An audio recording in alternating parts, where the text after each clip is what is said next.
Hey, how's it going? It's Grant with the Garden of Eater. Happy Thanksgiving. This video is going to be all about shipping and receiving shrimp in the winter seasons. It can get kind of crazy with Black Friday, Cyber Monday, and everybody shipping out gifts during the holiday season. So we always package our shrimp to be in transit for up to 2 weeks. Anything after that can get kind of iffy. However, we have had packages where the customer didn't put down an apartment number. The box goes sent to the complex, doesn't know which apartment to give it to. It goes back on the snail mail train to our house. It was like over 28 days for one of the packages, and all the shrimp are just fine. So please do not stress out if your shrimp are in a certain situation where they get caught up and delayed. We do package everything to be in those situations, and we never really had anything where they were stuck in a spot for over 2 weeks. So with that being in mind, it is Thanksgiving and all the shrimp are starving, so I went around and fed all the shrimp with Shelby so that way we could take good video so you didn't stare at my face during the whole video. But we're going to dive into that and show you guys some of the very hungry shrimp that we got going on in the house. Alright, so I'm already almost out of all the food that I got from Shrimp Envy, so I had to feed a little mixture of all the food bags that I had as well as the little sample of the food fight, so I'll try that out and see how that goes. So to start off, we use the same method to ship out our shrimp during the summer season as we do the winter time. We've got a video in the past where we show you guys how we ship out our shrimp, and then we mentioned in the winter time we use a styrofoam box.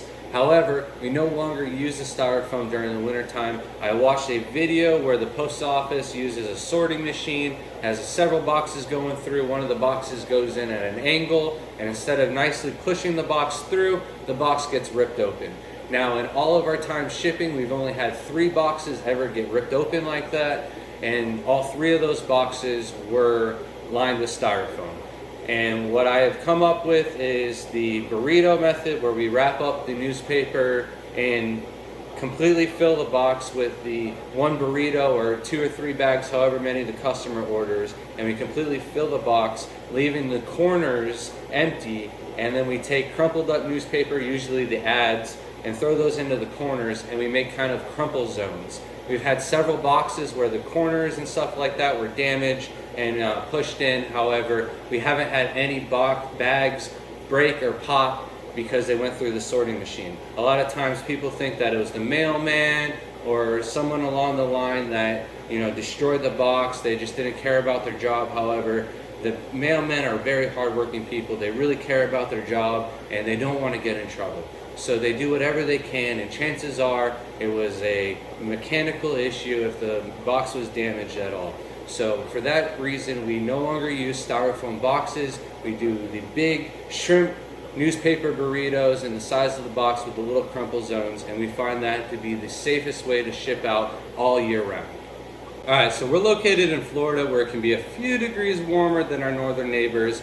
And for that reason, we skip out on using any heat packs. We try to keep the water inside the bags as consistent and stable as we possibly can during the entire duration of shipping. And the heat packs only last up to 72 hours, and they basically be nuking the shrimp in the hottest part of the transit. So for that reason, no heat pack.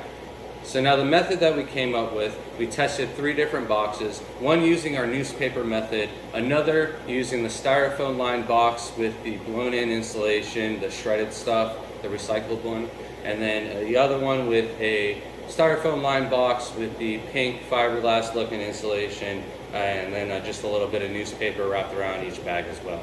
So all 3 boxes placed outside overnight, and then in the morning we checked the temperature of each bag, and the bag that worked the best was the one inside the newspaper. And the reason for that is we can fit a lot more water inside the bag with the newspaper. There isn't the styrofoam lining the walls, which take up like ½ inch to 1 inch on each side, and then that really limits how much water you can fit in each bag. Some orders are larger than others, and that's not really an issue. However, we really try to fit as much water as we possibly can. We use the 7-inch by 14-inch cordon breather bags for our Caridina, and we use up to 2 cups of water for those bags. And then the normal poly bags for Neo Caridina, they're 3 or 4 inches by 16 inches long, and we just find that those 2 bag styles work the best. That way it can fit the most water into the box, and it keeps the temperatures the most stable out of any other method that we've used or tried. So now I gotta talk about DOA policy. It's not something that happens very often. We have less than 1% dead on arrival rate ourselves. We send extras and freebies in the bag, so in case that one shrimp does get pinched and something happens to it, we don't have to refund or reship with just that. And our policy is, if there is dead in the bag, take a picture of the dead shrimp, unopened, send it to us within 1 hour of delivery, and we'll take care of it. If it's a couple shrimp, we'll probably just refund. If it's an entire order, like the bag popped or something like that, less than 1 out of 1,000 bags have ever popped on us or needed to be refunded. So it's a very rare situation, but we do take care of it. We have 100% live arrival guaranteed, and we mean that. As long as you send proof within the 1 hour, we will take care of it, no questions asked.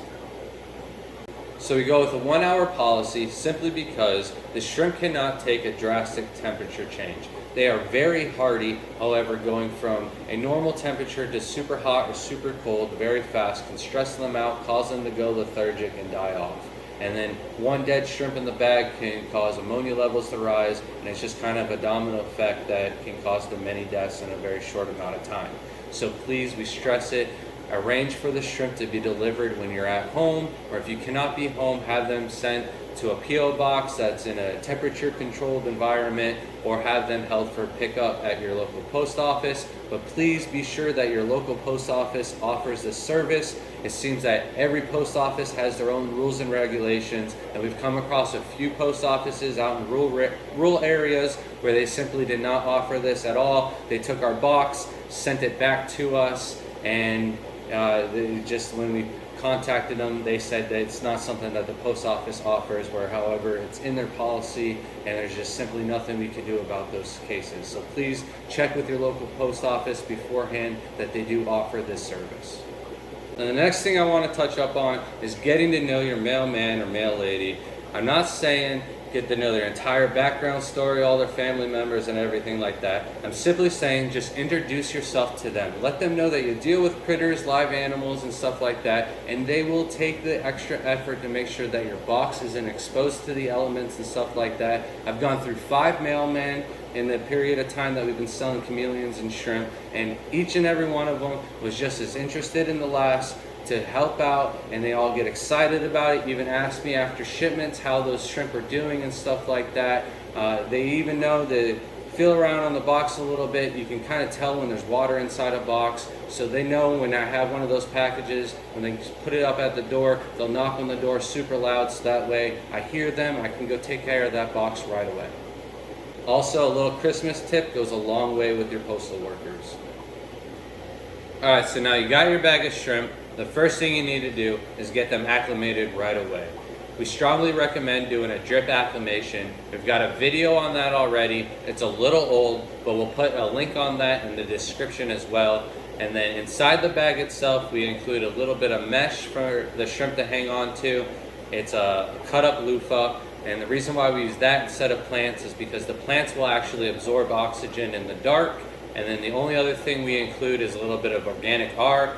This is little tiny white balls. They absorb any organic waste inside the water. So basically any shrimp waste will get absorbed and keep the water as pristine as possible. These are also perfectly fine for you to add them into the tank. They'll kind of just disappear in the substrate, and they're not going to cause any harm to it whatsoever. And then when going to acclimate your shrimp, you never want to take multiple bags and acclimate them together. They can just simply come from different parameters, as well as different things can happen inside each individual bag. So you don't want one that has a lot more ammonia to be simply right away mixed with another bag. So if you're going to get multiple bags of shrimp, be prepared to acclimate each bag separately. So now with the breather bags, you want to make sure you never float these. They cannot absorb or pass any oxygen through the walls if both sides of the bag is wet. So you can float, the poly bags that we ship the Neocaridina in.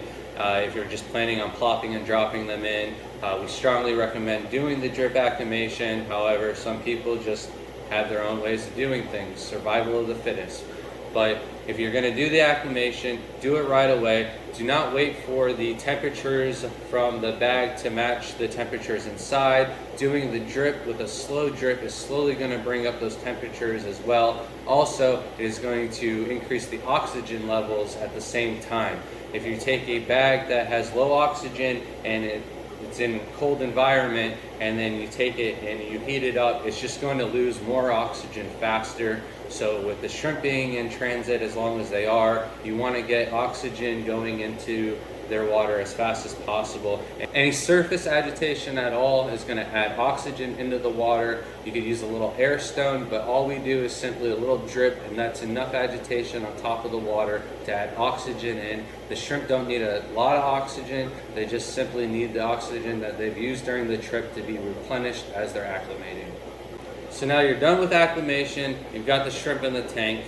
Us personally, we do not feed the shrimp for the first week. We let them graze off of the biofilms and everything like that. That should be readily available inside the tanks. However, there are some people who don't do the 30-day process, so you may need to feed, and then just gradually watch them and increase the food as needed, so that way you don't overfeed. And if you already are adding to a current population or stuff like that, you continue to feed as you usually would, and then boost up after a week. So that being said, hopefully that relieves some stress and anxiety for those who are looking to ship out or buy some shrimp this season. And if anybody ever has any questions or concerns, please feel free to reach out to us, leave a comment down below, and we'll get back to you guys as soon as possible. Have a happy holiday, and we'll see you next time.